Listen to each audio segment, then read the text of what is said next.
On tonight's CTV News, new cycle lanes are labelled a matter of urgency, and we meet an unorthodox Canterbury dairy farmer who runs his farm on a model with little to no nitrogen leaching.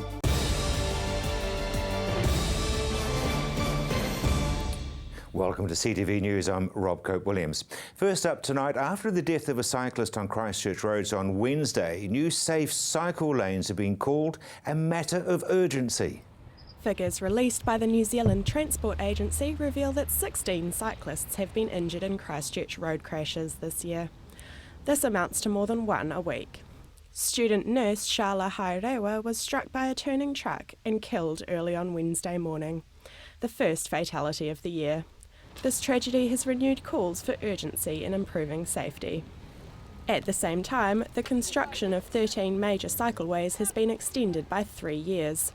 The original 5-year time frame was thought to be unrealistic, considering the scale of the project and the financial pressures on the Christchurch City Council. Many are saying that Christchurch residents should not have to wait that long. Currently, cycling in Christchurch requires a thick skin, and many would-be cyclists are discouraged due to feeling unsafe. Christchurch City Councillor Glenn Livingston says that he is too afraid to bike to work, cycling only when he can avoid traffic. He says that new cycle lanes are only one part of the solution. He says that attitudes also need to change, with more road user education for both cyclists and drivers. Excitement at Rangiruru Girls' School today with 2 new state-of-the-art buildings opening. 125 years of education in Christchurch. Rangiruru kicked off their celebrations by opening their new science and library centres. Rangiruru is obviously, like many other schools, going through that rebuilding process. But they've chosen this as the moment in time, not just to patch and make good, but to actually really change the way that learning occurs on the campus. Rangiruru School didn't escape the earthquakes unscathed. The school lost several buildings that had to be demolished after not meeting building standards. But today's event marks a turning point for the school. Symbolically is representing the complete rebuilding of Rangiruru. Roger Sutton, the Chief Executive of the Canterbury Earthquake Recovery Authority, was on hand to unveil the innovative building to the students. It's environmentally friendly and includes learning spaces specifically designed for the students, including weather stations and internal displays showing energy use. It's a naturally ventilated building. It's got solar panels, which are an integral part of the way the building is harvesting energy. It's got a heating and cooling system. It's got green walls. It's got indices that are showing the students the way that their environment is responding and that the way they're consuming energy and able to conserve energy. The opening of the 2 centres is the start of more to come, with 4 buildings in total to be opened on the campus by the end of the year. This is getting to the point where the first major milestones are being officially opened. The next building is only a month away, and that before the end of the year we'll have the 4th building open. So it's a rapid-fire succession of opening projects. The school's new facilities have been designed to cater for the school in the next 100 years. Emma Cropper, CTV News. Canterbury, some of the worst smoking teenagers in New Zealand, but more are starting to kick the habit compared to previous years. Smoking teenagers are at an alarming higher rate than usual. Over 8% of 14 to 15-year-olds smoke cigarettes in Canterbury. That's up 2% on the national average of 6.8. The figures come from an Action on Smoking Health survey. Canterbury is one of 10 schools in New Zealand where smoking habits are worse in teenagers than regular smokers. 28,000 Year 10 students around the nation were surveyed, including over 3,500 from Canterbury. But it's not all bad news. Nationwide, smoking is becoming less common. The survey doesn't pin down why smoking was higher in other regions, but health experts believe it's likely related to socio-economic status and from earthquake-related issues here in Canterbury. The survey also shows that over 3% of teens in Canterbury smoke daily. A tip-off from an eagle-eyed builder has led to the recovery of a massive stash of stolen building tools. Self-employed builder Chris Lumsden helped catch an alleged tool thief. Lumsden followed a man who had broken into his ute at 4 o'clock in the morning in a Cashmere suburb. He called police and provided the man's car registration number. A subsequent raid of a Hoonhay home last week turned up one of the largest loots of stolen tools ever found, worth about $120,000. Jason Francis Robb appeared in the Christchurch District Court yesterday, facing a total of 32 charges, mostly for stealing tools and receiving stolen goods. He was remanded in custody and will likely face more charges. Thefts of builders' tools is a multi-million-dollar issue that's been plaguing the city in the course of the rebuild. Tools left unsecured are easy pickings for thieves. Acting Detective Senior Sergeant Darren Falau says that building and contracting industries often buy back cheap stolen equipment and feed the habits of the criminals. Workers in the industries are encouraged to mark their equipment and tools with engraving or other unique identifiers. In the meantime, the annual food show is back in town, and Emma Cropper went along to check out the competitions and the food on display. Thousands have been attracted to the South Island's biggest culinary expedition, with the doors opening on the first day of the Christchurch Food Show. The event attracts up to 10,000 people, and this was the second time running after being cancelled after the 2011 earthquakes. Over 100 wine, food and entertainment stalls packed the CBS arena, treating the visitors' taste buds to a selection of culinary treats. I just love it, come every year, love it, all the goodies, eat them up, yeah, take them home. This is about my third time coming. Why do you keep coming back? I just like trying new products and also getting a few different deals to take home as well. It's really good. I'm really enjoying the food, the dips and the cheeses and the just trying new things so that, you know, you can try things at the supermarket you don't know, do you? We've enjoyed looking at the displays and tastings. Cooking contests were being held all around the show. New Zealand's Got Talent contestants Silhouette were being pitted against each other to see if their dancing was as good as their trifle making. 7, 6, 5, 4. Walk away from the benches. I thought it went really well. I thought it went pretty amazing. But you kind of panic and then you run out of time at the end. You won. I won. Sorry, actually, went pretty well. He always wins. Any competition, he always wins. The food show was only in town over the weekend before heading off to Wellington and Auckland. Emma Cropper, CTV News. Total indulgence. She hasn't eaten since. Coming up, should we be shifting our dairy cows inside?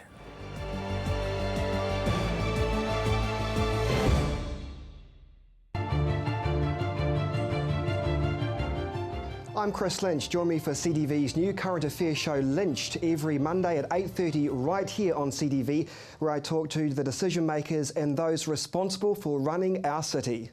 Potholes. To some, a simple hole in the ground, causing no harm and no concern. But don't let that fool you. Potholes are dangerous. Did you know potholes have been linked to numerous nasty falls and flat tires? So if you have a pothole situation on your property, don't panic. Call the Pothole Repair Company. They'll fix your potholes in a jiffy. So next time you see a pothole on your driveway or in your car park, call the Pothole Repair Company. Hurst Auto Dismantlers, your one-stop shop for all your mechanical and car part needs. Our huge premises boasts a large selection of mechanical parts, panels, tyres and glass. Most makes and models are available on site, and if we don't have it, our trusted staff will do their best to source what you need locally and nationwide. So come in and see the team, or just give us a call and save time and money. Hurst Auto Dismantlers, 343 0099. Hi, I'm Steve and welcome to Carpet Kingdom. At Carpet Kingdom we stock a massive range of carpets and we're also the largest vinyl stockist in the South Island. And not only do we have an excellent range in store, but you can purchase our stock online.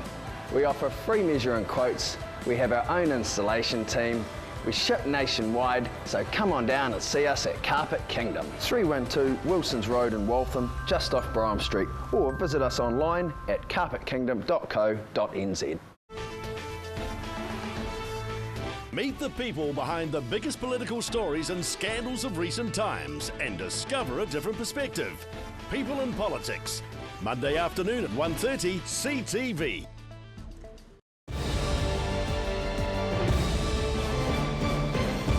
Welcome back to your local news. The demolition of the Majestic Theater will go ahead despite opposition from the Historic Places Trust and the Christchurch City Council. Protests from advocacy group Save the Majestic have also gone unheeded.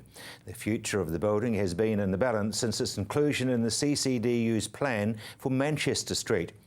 It was later served a demolition notice. The SERA Implementation Deputy Chief Executive Warwick Isaac says that all views have been carefully considered and that the demolition process is underway. The Christchurch City Council is seeking an urgent meeting with Isaacs in a large stand to save the building. Other news, more than 140 years of dairy farming in New Zealand has seen our dairy farms and their cows farmed in an outdoor model. Recent developments have some in the industry asking whether we should look at shifting our cows inside. Patrick Phelps reports. This is what a paddock on a typical dairy farm looks like. And this is one on an indoor dairy farm. Note the lack of fences, pasture, Friesians or jerseys. The grass gets harvested every 6 weeks, and because cows aren't trampling, piddling or pooing on it, almost 100% of it feeds the herd and becomes milk. It's a different system to what we know in this country, but one Lincoln professor thinks it could be the answer to one of the biggest problems in the dairy industry, nitrogen leaching. Now we realise that these cows are dropping a lot of nitrogen in their urine down into the soil and that it's going down into the water. It's been happening for a long time, but now that we're farming more intensively, it's got even worse. Dr Woodford says it's clear something needs to be done. Farming less intensively and destocking will reduce the amount of nitrogen leaching, but it will still occur. 60% of one herd would still produce 60% of that herd's waste. He says in environmental terms, they only need to be off pasture for part of the year. The nitrogen only leaches down through the soil when the soil is waterlogged. So that tends to be in winter, but we also have to get the cows off in late autumn. Otherwise, the concentration of nitrogen is too high in the soil when the winter rains do come. But given an indoor model means new cost, financially you need them off pasture for more than just part of the year. So you harvest the feed and bring it to the cows. Now that involves extra costs, no doubt about that, but the cows reward you by giving a whole lot more milk. But don't take Dr Woodford's word for it. I spoke to a farmer who's been on an indoor model for the last 2 years. He chose to remain anonymous, but says the system pays. On kgs of milk solids a cow per season, he more than doubles the Dairy NZ 2012-2013 average of 346. We weren't really 100% sure how we'd go. We were hoping for above 700, but in the first season they averaged 833, so we're really happy with that. He says the cows wouldn't perform that way if they weren't treated well. The temperature in the shed is like baby bear's porridge. Internationally, it's sort of recognised that the ideal temperature for a cow is between -5 and 15. So, and the -5, they've got to be dry, but they handle, the cold really well, but not chill factor or, being wet and cold. He says above 24 degrees, cows are vulnerable to heat stress. This shed provides shade, and in hot weather, fans can cool it. These cows have 3 milkings a day, but none of those involve walking to and from a shed, so there's little to no lameness. The milking herd stays inside 24/7. So what would be the hassle to let them out in the paddock for, say, a few hours a day or maybe a week or something like that? Does it just make your system simpler if you don't do that? Yes, definitely. It would be no advantage. You'd lose production and you'd lose milking, so the cows are far better off in the same environment all the time than chopping and changing. Yeah. As for the effluent and in turn the nitrogen, the waste from the cows, well, it doesn't go to waste. These scrapers push the effluent into a drain, which goes into this pond. Then it's dispensed when it won't leach, which means they don't use any nitrogen fertiliser. He says it's his business, and it's no skin off his nose whether other people adopt the model or not. For him, it was a financial choice. We've seen what the sort of cows we're breeding are capable of because they're in these systems, overseas, North America and Europe, these systems are the norm. The dairy farmer says while it's outside the square in this country, it's widely used overseas. Lincoln Professor Keith Woodford says he's not telling everyone to shift to an indoor model, but we should look at it. We've got to do the sums, we've got to do the experiments, we've got to watch closely what some leading farmers are already doing with case studies and work out how best to do it. So it simply requires an open mind that we say, hey, some of the things that we thought were right in the past aren't necessarily right going forward. He admits there'll be opposition from not only the urban public, but those who believe in the low-input, pasture-based system that's allowed New Zealand to produce and export milk at a low cost for the entire history of our dairy industry. Dr Woodford says the cost of setting up a shed just for wintering a herd is $2,000 a cow. Patrick Phelps, CTV News. Staying with farming, concerns have been raised by the agricultural industry about the future of farming, but one local school is doing all they can to make sure their students leave to become leaders in the industry. It's the practical skills rarely offered anywhere else. Fencing, farming, even riding a motorbike. Rangiora High School is leading the pack in New Zealand when it comes to agriculture. Oh, it's pretty good, better than most other schools, so I think we're pretty lucky. The school operates off their 50-acre farm, and the students learn the safety and practical skills needed to transition into the industry. We just seem to love it. The ones that come on this side, as soon as they get into the classroom, it's Mr. Fleet, can we go on the farm today? Yeah, so they do love getting outside, yeah. The option of being able to shift from learning out of textbooks and onto the farm in one school day looks attractive to students. I think with this subject that they can see a future in it, and that does sort of self-promoted at school. But farming in the 21st century has become more than being practical. Because of course you need people who can work in dairy sheds, you need people who can, fix fences and troughs, but you also need people who understand climates, soil, banking and commerce behind multi-million-dollar businesses that are land-based. Rangiora High School only receives enough funding for 20 students, but the agriculture industry is calling for schools to push the subject more amongst students. They're worried the future of the industry looks bleak, with students flocking to the softer subjects at school. Concerns are real because we need a lot more management material in the industry, on the farms, as well as in the industry itself, because we need a lot more people that, in management circles. But Rangiora High is hoping to change that culture. In fact, you have to be both practical and academic to be able to work in that world now, and that's what our students are grappling with at the moment. What does that look like? And it's very, very exciting. But for these 20 students, it's a step in the right direction to one day running their own farm. Emma Cropper, CTV News. Still to come on your news, the sport, traffic and weather updates.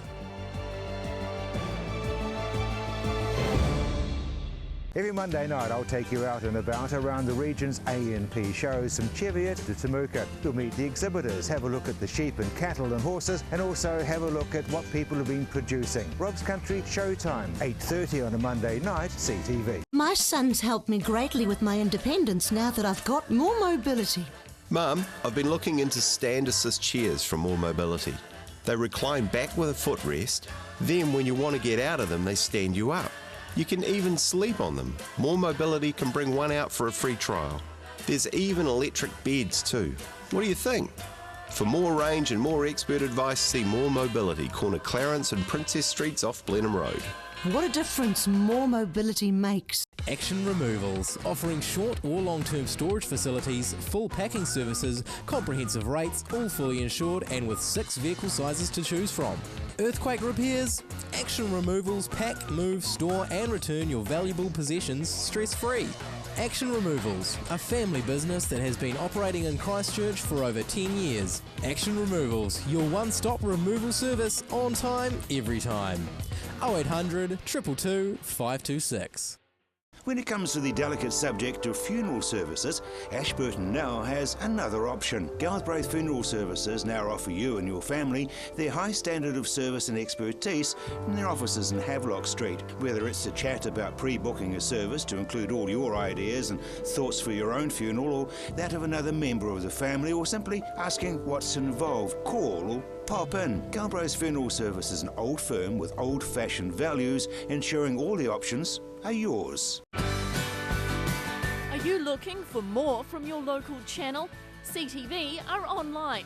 Our latest listings, on-demand shows, program information, all on the CTV website. We'll see you there. Ready to go, mate? Flight leaves at 4:30. Relax, mate. We'll park at Air Park Canterbury.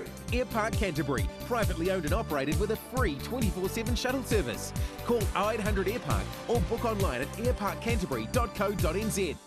Every Monday night I'll take you out and about around the region's A&P shows from Cheviot to Temuka. You'll meet the exhibitors, have a look at the sheep and cattle and horses, and also have a look at what people have been producing. Rob's Country Showtime, 8:30 on a Monday night, CTV.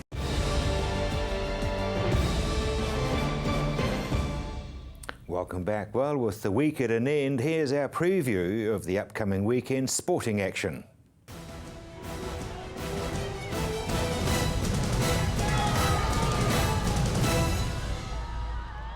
The Canterbury Wizards season finished in disappointing fashion on Wednesday when they failed to qualify for the domestic cricket 50-over final after losing to Wellington at Hagley Oval. Canterbury had qualified in top spot for the playoffs, giving them 2 chances to reach the competition final, but after failing to secure a home final against Northern Districts last weekend, the Wizards' season was brought to an abrupt end this week as they failed to produce when it mattered. Canterbury batting first were cruising at 100 for 1, but blew their good start to lose 3 wickets without registering a run. At 125 for 6, a late fight back saw the Wizards get through to 239 for 8, thanks to Andrew Ellis scoring 81 off just 76 balls. With Canterbury needing to strike regularly and early, Wellington got through to 55 before losing their first wicket, before a second wicket partnership of 95 all but assured them the win. Wellington went on to achieve the total in 46 overs, winning the match by 8 wickets. It was a disappointing end to what had otherwise been a successful season for the Wizards, who earlier in the season took out the Plunket Shield 4-day competition and narrowly missed out on a spot in the 2020 competition final. The Crusaders' South African campaign gets underway in the early hours of Sunday morning when they take on the Lions at Ellis Park in Johannesburg. 6 changes have been made to the side that lost to the Hurricanes last weekend, the most notable being the absence of captain Kieran Reid, who was unavailable due to a head knock received in the last match. This means Luke Whitelock will move to 8, with brother George coming in at 6. Luke Romano is out with a calf injury, meaning Dominic Bird and Sam Whitelock will be the starting locks. In the backs, Ryan Crotty moves to second 5, with Kieran Fonatia coming in for Tom Taylor. Meanwhile, on the wing, Fijian giant Nemani Nadolo gets his first start of the season. Normally by the time the Crusaders travel to South Africa, they can afford a loss. However, with a poor start to the campaign and the Chiefs awaiting them upon return, the Red and Blacks can't afford to slip as they battle the elements. The Canterbury Rams make their much-anticipated return to the National Basketball League on Sunday when they take on the Wellington Saints at Cal Stadium. The match has already sold out and over 700 tickets for their next home match on April 19th have been sold. With all the hype surrounding the return of the Rams, the team will look to get their season off to a perfect start when they take on longtime rivals in the Saints. For those lucky enough to have secured tickets already, Sunday's match gets underway at 3:30.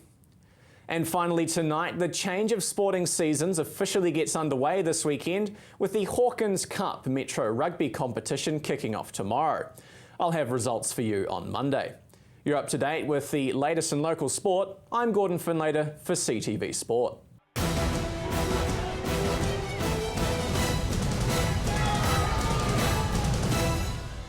Well, I don't have to tell you how frustrating trying to drive around Christchurch is at the moment, but CTV's new traffic update will assist you navigating the repairs taking place.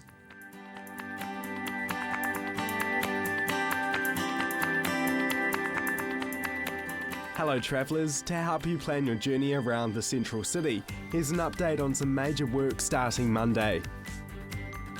Some happy news, final work begins at the Montreal, Salisbury and Victoria Street intersection.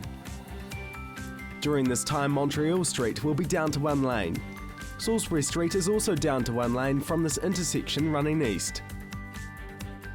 Victoria Street will be closed at the intersection. To access Victoria Street, use Peterborough Street between Kilmore and Salisbury. Delays are expected during peak times, so we recommend using an alternative route north, such as Fitzgerald Avenue.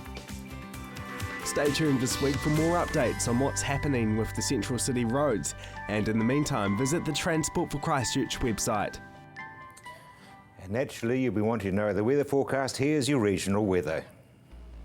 Kia ora Canterbury, now for a look at today's temperatures. Timaru 16 degrees today, Temuka and Geraldine both on 17 degrees. Ashburton 16, Methven 17, Rakaia 16, Darfield on 17, Leeston and Rolleston on 16, Lincoln also on 16 today, and Christchurch 17 degrees. Akaroa, a mild 16 degrees for you.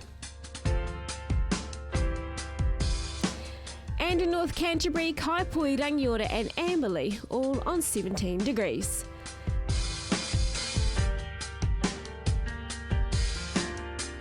Inland now, Culverden and Hamner Springs 17, and the same there in Cheviot. And further up along the coast, Kaikoura on 17 degrees. Now for the weather in your area. Timaru, a cloudy Saturday ahead with a chance of drizzle patches at times. You can expect light southwesterly winds, with a low of 11 overnight and a high of 15 degrees tomorrow.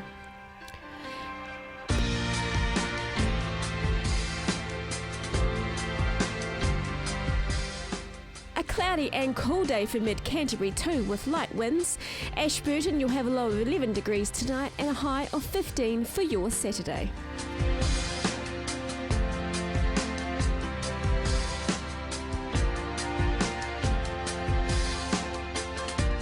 Cloudy skies and light winds make for a cool, humid Saturday in Christchurch, with some drizzle patches developing later in the day. Tonight's overnight low will sit at 11 degrees and tomorrow a high of 15.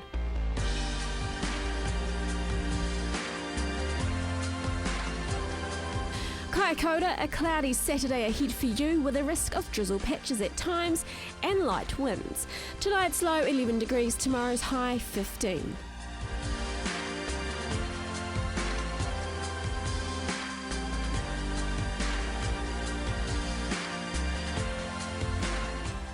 In other areas around Canterbury, Temuka and Geraldine, a cloudy day with 16 degrees. Methven on 15 and 15 there in Rakaia. Darfield, you're on 15 degrees tomorrow, and Leeston also on 15 degrees. Rolleston and Lincoln, 15 degrees for you as well, and also Akaroa on 15 degrees. And in North Canterbury, Kaipoi and Rangiora on 15 degrees tomorrow. Amberley also have 15 expected there, and Culverden, Hamner Springs and Cheviot also have a moderate day ahead with 16 degrees.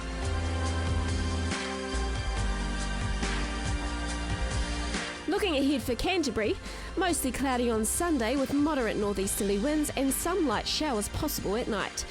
Cloudy on Monday with periods of rain developing during the afternoon and moderate to fresh southerly winds with cold temperatures.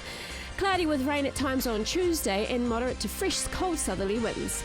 Showers clearing but skies remaining cloudy and temperatures cold on Wednesday. Light northeasterly winds are more than likely. Mostly fine and sunny on Thursday with moderate northeasterlies. And that's your weather update for a Friday. Enjoy your weekend. We certainly shall. That's your CTV News. I'm Rob Coate-Williams, and I do hope you can stay warm and have a wonderful one.